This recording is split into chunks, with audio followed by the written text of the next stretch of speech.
discussion will focus on a potential solution to a problem that probably all of you, unfortunately, know too well, our struggle with overcrowding and a deteriorating transit infrastructure. How many people's trains were on time coming here today? Traffic gridlock, and so on. The challenges are reaching crisis levels, and congestion pricing is one of the ideas that's being touted as a viable solution, gaining support from city officials, advocates, the governor, and today, in preparation for our debate, no doubt, the mayor. Now, before we start, we want to take your pulse about tonight's topic. So we're going to conduct a poll right now, and then we'll do another one after the debate to see if people's opinions have changed. Tonight, of course, we're here to talk about one particular next generation policy idea, and that's congestion pricing. We are especially pleased about the serendipity of the mayor and the governor announcing a new MTA plan just today, which of course includes a major proposal on congestion pricing. Our moderator for tonight is New York Transportation Commissioner Polly Trottenberg, who knows a whole bunch about this topic, and we're honored to have her here tonight. Commissioner Trottenberg leads one of the nation's largest and most diverse municipal transportation agencies with 5,000 employees and a $14.5 billion 10-year capital plan. The MTA now takes in $600 million in surplus from road users to pay for mass transit. This is essentially congestion pricing. You are charging drivers a higher rate than they would pay if it was just to break even, and you are putting that money toward transit to keep people off the roads. You are pricing something to prevent congestion. So this latest iteration of congestion pricing that came out today, the governor and the mayor support a cordon toll below 61st Street. The price and details hopefully will become clearer later.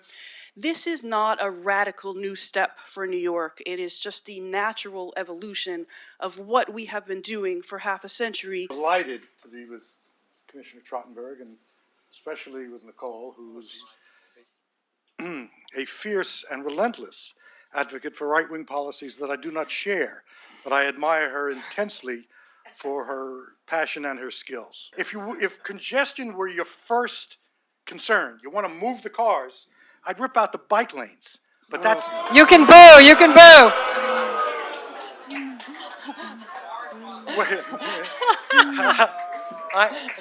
You're not a nice group. But that's not my position. That's not my position. I don't want to see the bike lanes ripped out. I want to point out that you balance things. And the way to deal with congestion, if you're going to do it, is to ask yourself a question which no one has an answer to. What's causing the increase in congestion? Why do we have the increase in the last 10 years? I asked the commissioner, who was not a participant. I mean, I gave a little bit of that answer in my intro. The city's population has grown by over close to 1 million people in like the past 15 years. The rise of Uber, Lyft, of e-commerce, of Amazon, of Fresh Direct. I know you will disagree. We have done a lot of Vision Zero and bike lane work in the city. We try very hard when we do it to make improvements in terms of signal timing and turn lanes to minimize the traffic impacts. That's a whole separate debate, but I think it's largely been growth. The city is growing and booming, which is great news. Tourism, population, job growth. And I would say getting rid of the bike lanes would actually not improve congestion. I'm not for getting rid of the bike lanes. I know. Yeah, I know, but it wouldn't... I had to get everybody's attention. It wouldn't fix the congestion problem anyway, because if you look at where the bike lanes are, 8th Avenue, 9th Avenue, these avenues still have 4 full lanes of traffic throughput.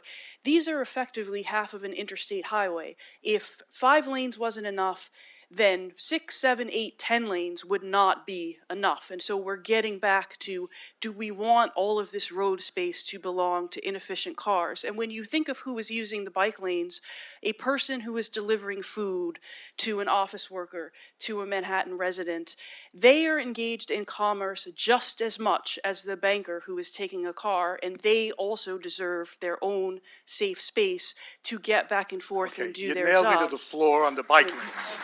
What you're really heading towards is something that I could live with, which is banning cars from those districts completely. That has the virtue. Come on. That's what it took to win you over? That has the virtue of treating everybody alike. And if the problems with congestion in the inner city are so powerfully unmet, think about that. At least think about it before you come to with the notion that you can buy your way out of the changes we need to make in the downtown traffic patterns. If you look at how people access the city and access Manhattan in particular, very few poorer people are relying on a car to drive to work on a regular basis within Manhattan. It costs $8,500 a year in this country to own and operate a car, whereas it costs only $1,700 a year to take the subway regularly.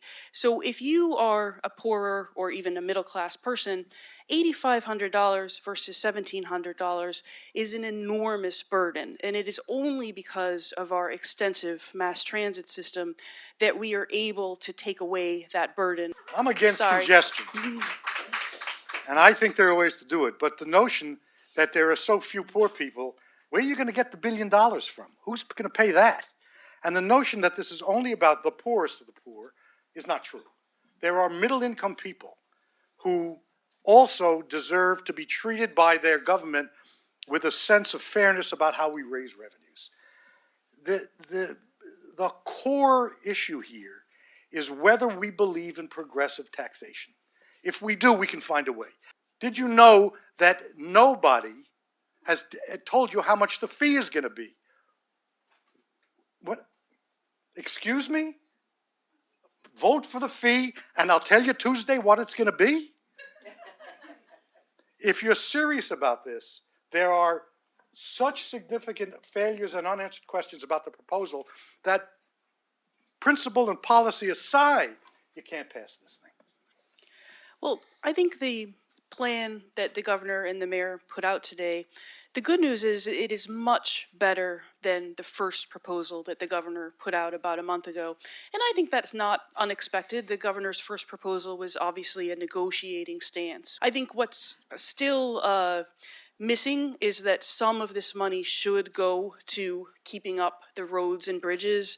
In previous plans, including the Bloomberg plan and the Sam Schwartz Move New York plan, the congestion pricing was supposed to raise roughly $1.5 billion.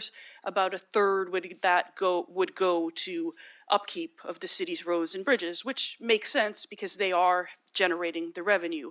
This proposal doesn't have that, but hopefully we will see some of the state senators and state assembly people proposing something like that. The requirement so powerfully expressed by the governor that the city had to come up with money, it's gone. So what happened was there was a trade made. Put all the money into the subways, and you don't have to pay anything else for mass transit. What it didn't change is the fact that if you drive the FDR, you don't have to pay, but if you drive the West Side Highway, you do. It doesn't change the fact that the cause of the increase in congestion that the commissioner mentioned in the last 10 years, Uber and Lyft, they pay $2.50. The rest of us are going to be paying $12. Nicole, what's your prediction in Albany? I know not to make predictions about Albany, so I Fair. will wait and see what happens. But I want to respond to the issue of progressive taxation. If you favor progressive taxation, which I think most people do, the good news is that you are in the right state. So if the state wants to have a discussion about whether it wants to spend some of that money on mass transit rather than the marijuana tax, the internet sales tax, and so forth, I think that's fair enough. A lesson in Albany. If the governor puts policy in the budget, the legislature has no constitutional authority to change it. It's called Silver v. Pataki. It is a scandal. It's worthy of Putin and the Saudi regime. But that's the way the constitutional structure and budgeting works. If the governor insists on this, it's going to go forward. If rationality prevails, there'll be some changes or it'll be rejected and alternatives will be found. We have enormous demand on a finite and actually shrinking road infrastructure system. And so we've seen traffic speeds decline, but we have had this influx of 100,000 Ubers and Lyfts on these roads. We have construction sites that are taking out broad swaths of Midtown for years on end. And we have devoted more space to pedestrians, not for any ideological reason, it's just because there's an insane number of pedestrians. We have record numbers of whatever type of person, walker, bicyclist, Uber rider, and so forth. And of course, we have to do much better at managing it. But if we did not have the subway system that we rebuilt in part because of fuel taxes and toll taxes, we would have, again, a much bigger problem. We're going to once again do the poll. Pull out your phones. We've got the instructions up here. The resolution, should New York City introduce congestion pricing? Agree or disagree? Let's let the voting begin. Let's see where we come out after this terrific debate. All right, looks like the vote is in. Richard, you swayed a few folks, and we grew some undecided. I want to take this opportunity to thank these two fantastic debaters, Century Foundation, NYU. And thank you, a terrific audience.